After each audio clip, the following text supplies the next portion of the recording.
Alors voyons la première expression de cette vision dichotomique de la monnaie, je vais y arriver, eh bien c'est la théorie quantitative de la monnaie. Alors, la première expression de la théorie quantitative de la monnaie, on la doit à un auteur du XVIe siècle, Jean Bodin, qui en 1568 fait la remarque suivante. La hausse des prix, il constate une hausse des prix en Europe, et cette hausse des prix a pour lui a pour origine en fait l'afflux des métaux précieux, or et argent, en provenance du Nouveau Monde. Je vous rappelle que l'Amérique a été découverte en 1492 et que suite à la découverte du continent américain, eh bien, une arrivée très importante d'or et d'argent en provenance de la partie latino-américaine du continent, eh bien, va faire son apparition en Europe via l'Espagne et le Portugal. Donc une augmentation considérable des réserves de métaux précieux à cette époque. Et Jean Bodin constate que, parallèlement, eh bien, il y a une très forte augmentation des prix. Donc c'est la première fois qu'un auteur, un économiste, va mettre en relation, effectivement, le niveau des prix et la quantité de monnaie en circulation. Et on peut dire que cette relation, eh bien, finalement, c'est vraiment la première expression de la théorie quantitative de la monnaie. Alors, en conclusion sur cette origine de la théorie quantitative de la monnaie, eh bien, on peut dire que, dès lors, les économistes vont croire que la quantité de monnaie en circulation, eh bien, est en mesure de provoquer une variation du niveau des prix. D'une manière générale, ça va fonctionner comment ? Quand la quantité de monnaie en circulation va augmenter, eh bien, les prix vont augmenter. Donc, on va avoir ce qu'on appellerait aujourd'hui, dans les termes d'économie moderne, de l'inflation.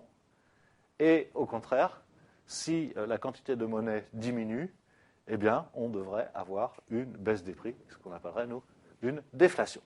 Donc, voilà la première expression, si vous voulez, de cette théorie quantitative de la monnaie.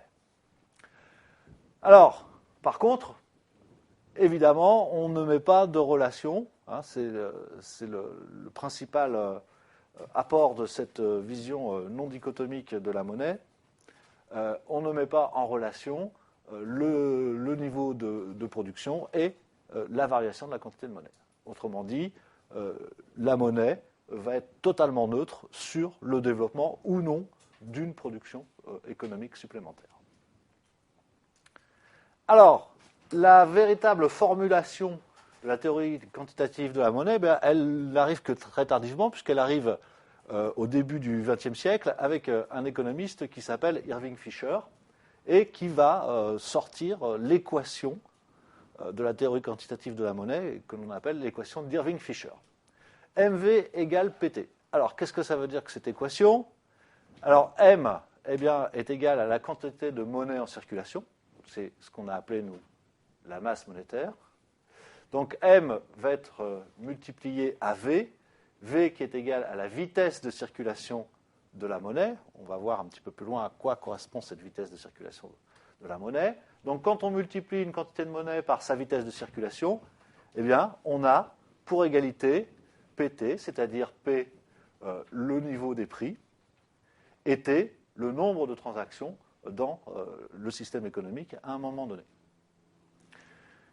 Alors, cette formule exprime que la monnaie M en circulation au cours d'une période va servir à régler un certain nombre de transactions, T, dont le prix moyen est P, pour une vitesse de circulation donnée, V.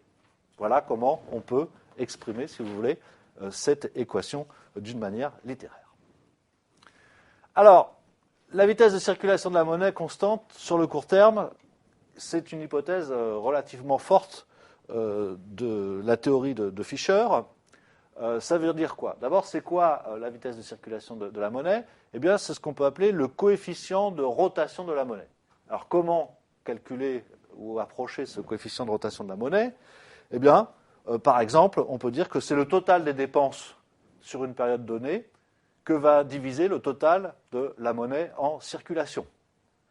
Par exemple, si on a 500 de dépenses sur un mois et qu'on a 100 de monnaie, eh bien 500 divisé par 100 égale 5. Ça veut dire quoi ? En fait, ça veut dire que chaque moyen de paiement a été utilisé 5 fois. Donc, c'est bien le coefficient de rotation de la monnaie. Chaque support monétaire va être utilisé un certain nombre de fois dans une période donnée. Alors, quelle hypothèse peut-on faire sur cette vitesse de circulation? Eh bien, si les agents utilisent des formes particulières de monnaie du type monnaie scripturale ou monnaie fiduciaire, eh bien, il va y avoir des incidences différentes sur la vitesse de circulation. Il est évident que la vitesse électronique, par exemple, la vitesse de la monnaie électronique, par exemple, le paiement par carte bancaire, eh bien, permet une rotation beaucoup plus rapide des moyens de paiement puisque les opérations sont enregistrées de manière instantanée.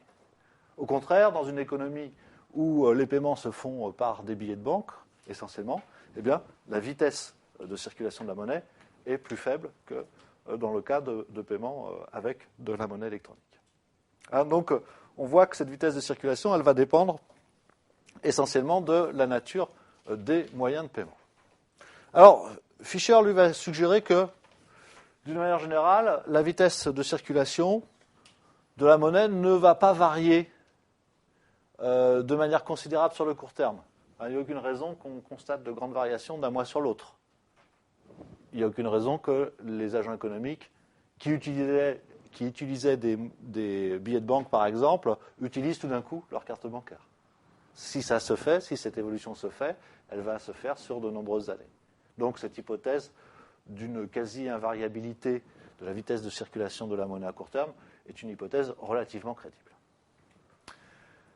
Par ailleurs, Fisher nous affirme que le nombre de transactions est lui aussi constant sur le court terme. Alors constant, en tous les cas, il se ressemble d'une période à l'autre. En effet, le nombre de transactions augmente sur le long terme en fonction de la croissance économique. On produit plus, donc il y a plus de dépenses, plus d'achats, plus de transactions. Mais la croissance économique est un phénomène de long terme. Donc sur le court terme, cette hypothèse d'une relative constance du nombre de transactions est une hypothèse tout à fait crédible. Donc, si on retient ces deux hypothèses, vitesse de circulation constante de la monnaie et nombre de transactions constantes, eh bien, on peut dire que la demande de monnaie va être uniquement déterminée par le nombre de transactions. Et donc, ça va avoir une hypothèse considérable, notamment qui va constituer la principale opposition par rapport à la théorie keynésienne de la monnaie. Eh bien, la demande de monnaie est insensible au niveau des taux d'intérêt. Ce qui est, on le verra plus tard avec Keynes, un des fondements de la théorie keynésienne de la monnaie.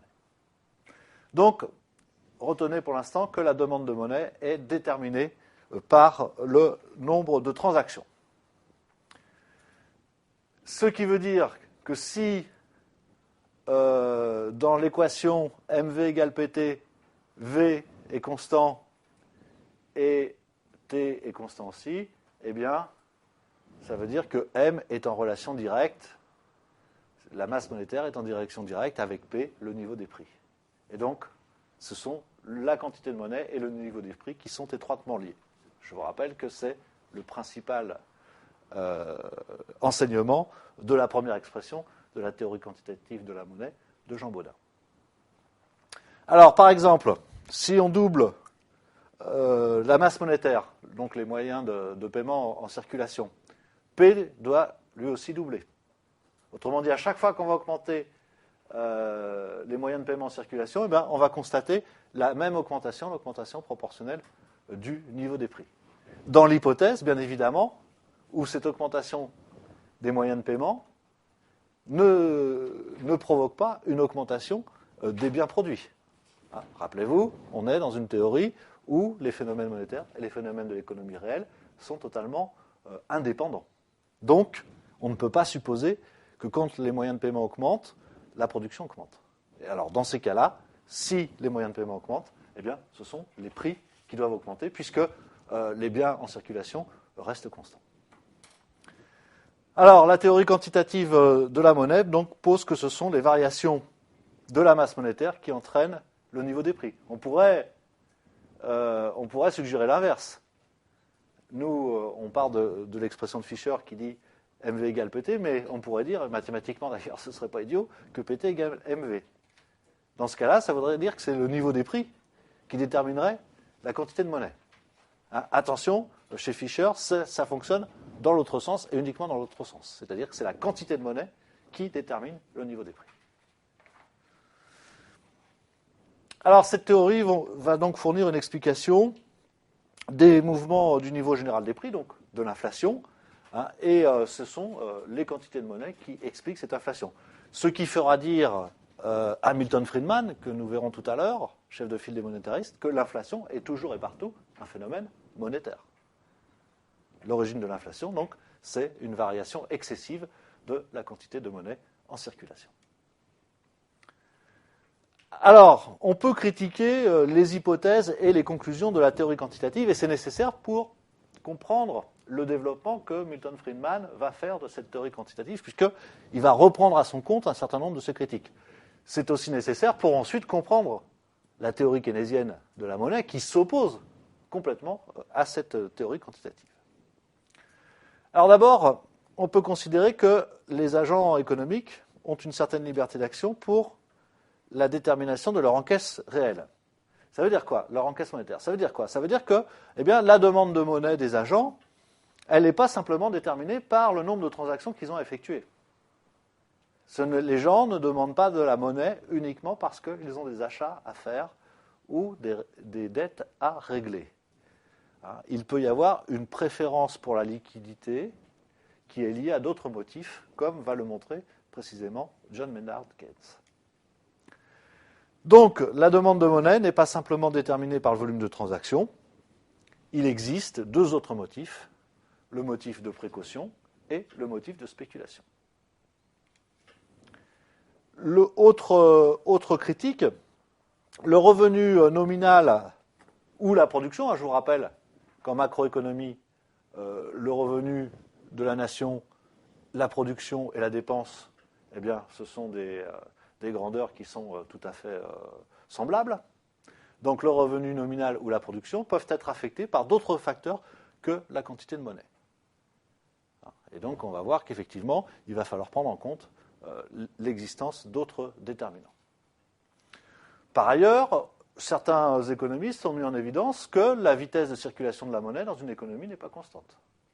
C'est une hypothèse qu'on a jugée à peu près crédible sur le court terme, mais dès qu'on sort du court terme, effectivement, on peut constater un ralentissement ou une augmentation de la vitesse de circulation de la monnaie. Ça a été fait empiriquement dans un certain nombre de cas.